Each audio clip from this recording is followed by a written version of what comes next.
तो इलेक्ट्रोस्टैट का हमारा चैप्टर है। इसका क्वेश्चन है कि हमारा 2 point charges +3Q -4Q placed है हमारे बी और सी इक्विलेटरल ट्रायंगल में। ए बी सी हमारा इक्विलेटरल ट्रायंगल है, ठीक है। और इसमें हमें बताना है कि इसका मैग्नीट्यूड, रिजल्टेंट इलेक्ट्रिक फील्ड जो हमारी होगी वो कितनी होगी, ठीक है। तो इसका फिगर हमने बना लिया है, देखिए +3Q -4Q, ठीक है। इक्विलेटरल का मतलब है कि हमारा ये 60 डिग्री पे एंगल रखा हुआ है और इसके बीच की जो डिस्टेंस है हमारी वो ए मान ली है। अब हम ये देखेंगे कि हमारा ये पॉजिटिव चार्ज है, तो जाहिर सी बात है हमारी जो इलेक्ट्रिक फील्ड होगी वो अवे होगी। तो ये ए बी, ये हमारी इलेक्ट्रिक फील्ड हो गई। और सी की वजह से इलेक्ट्रिक फील्ड, क्योंकि ये नेगेटिव चार्ज है और हम यहाँ पे पॉजिटिव मान रहे हैं, तो इसकी वजह से अंदर की तरफ आएगी ई ए सी। इसका नेट कहीं ना कहीं यहाँ कहीं होगा, वो भी हम निकालेंगे, उसको फाइंड करेंगे।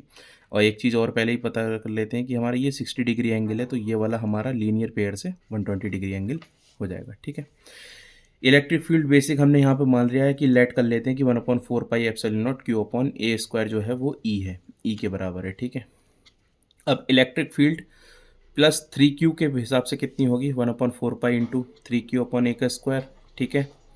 ये हमारी हमने पहले बताया था कि इसे हमने ई के बराबर डिनोट कर लिया है, इसे इक्वेशन 1 मान लिया। दूसरे की वजह से इलेक्ट्रिक फील्ड कितनी आ गई, -4Q, 1/4πε0 4Q/A², ठीक है। तो ये 4E आ गई, क्योंकि हमने पहले ही मान रखा है।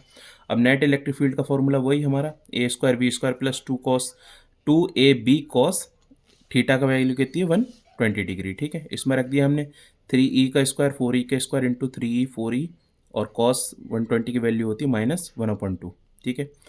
इन तीनों को सॉल्व कर लिया हमारा डायरेक्टली, और इससे 13/E, और E की वैल्यू हमने कितनी मानी थी पहले, 1/4πε0Q/A√13। अगर Q और A की वैल्यू पता लग जाए हमारी, तो हम डायरेक्टली उसकी इलेक्ट्रिक फील्ड की वैल्यू हम बता सकते हैं कि किस उसमें होगी। Thank you.